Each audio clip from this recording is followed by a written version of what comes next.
former President Barack Obama shared his thoughts on the current relationship between the U.S. federal government and Russia. The thing that I'm most concerned about is that lines of communication between the White House and the Kremlin are probably as weak as they have been in a very long time. Even in the in some of the lowest points of the Cold War, there was still a sense of the ability to pick up a phone and work through diplomatic channels to send clear signals. And a lot of that is broken down, and I don't think it's the fault of our administration. I think that we're now dealing with a type of Russian regime that is actually even more centralized. In response to that clip, journalist Glenn Greenwald tweeted, "This is the best of Obama, the side that is realist, who knows the limits of U.S. power, and who always said the U.S. shouldn't confront Russia over Ukraine. What he's lamenting here, no U.S.-Russian channels, is due to Russiagate, which by design all but criminalized contacts." Now, audience members shouted at Obama during a speech he was giving at a rally for Gretchen Whitmer in Michigan over the weekend over past actions with Ukraine. Take a look. You overthrew the legitimate Ukraine in 2014. Tell us about your plans for nuclear war with Russia. Stop provoking nuclear war with Russia. You're going to kill us in nuclear war. Russia's the enemy. Russia is not the enemy. Russia's the enemy. Stop getting us into nuclear war with Russia. No nuclear war. There's more people that are going to get hurt if we go into nuclear war. Right now, we're on the verge of nuclear war thanks to what you did in Ukraine in 2014. Why won't you tell the truth about what you did to overthrow Ukraine in 2014? Will you tell the truth? Will you tell the truth? There is a process that we set up in our democracy. Yeah, but we're on the verge of nuclear war. Do you care about the lives of your supporters? And we're joined by Amisha Cross. Good to see you, Amisha. Thanks for having me. So that was interesting, Obama being heckled there. But I actually think Obama, and Glenn Greenwald kind of pointed that out, was articulating a point along the lines of what the progressive Democrats were saying with that letter before they were forced to retract it, disavow it, and pretend they never had the idea to ask that maybe our support for Ukraine should be accompanied with a greater push for peace. So I appreciate Obama acknowledging it there. I mean, obviously he's not the one pushing us toward nuclear war. He is saying, it sounds like, that yes, of course diplomacy with Russia should be part of this. And I think because he is a kind of savvier political operative than a lot of people in the Democratic Party or the Republican Party, he's a very successful political operative, he probably gets that this like endless support for Ukraine without any harder lines or drawing any lines whatsoever is going to eventually be a political loser for Democrats if it isn't already, given the effect that's having on the economy and all those other things. What do you think, Amisha? Obama is one of the strongest orators the Democratic Party has ever seen, and I would argue also one of the best communicators broadly, regardless of whether you're a Democrat or a Republican. But he's not saying anything there that the White House itself has not said multiple times.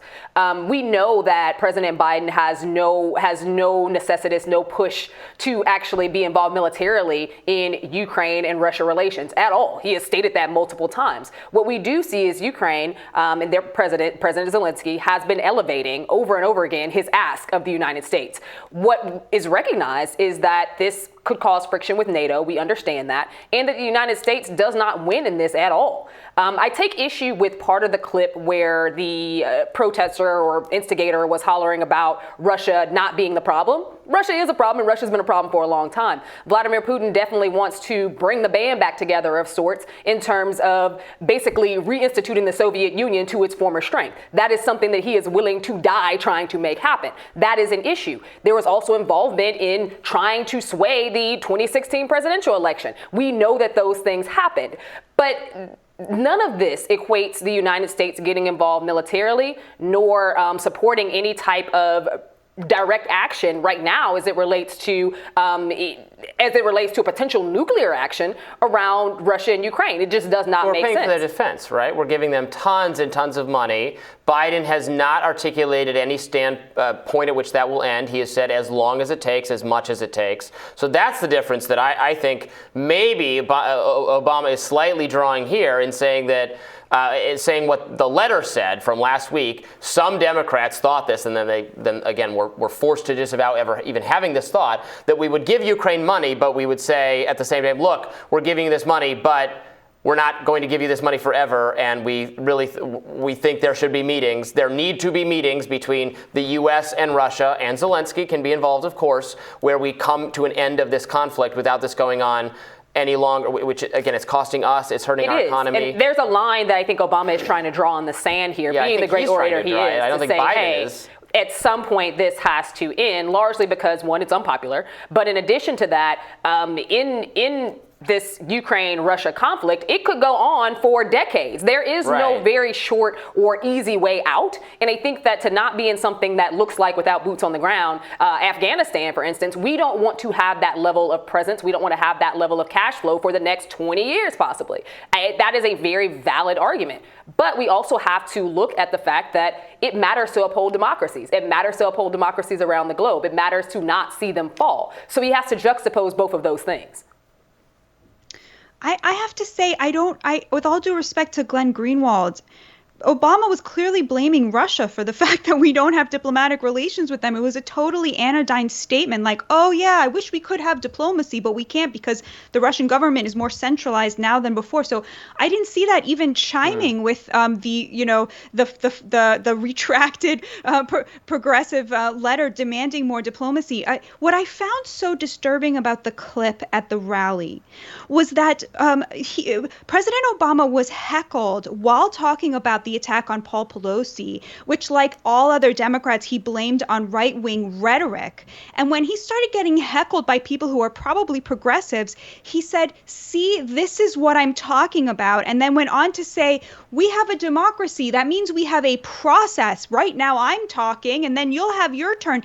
As if protesting a former president is somehow inconsistent with democracy and somehow consistent with attacking an 82-year-old man with a hammer. I mean, that was what I found really disturbing about this. And that, I think, is the Democrats' playbook again and again and again.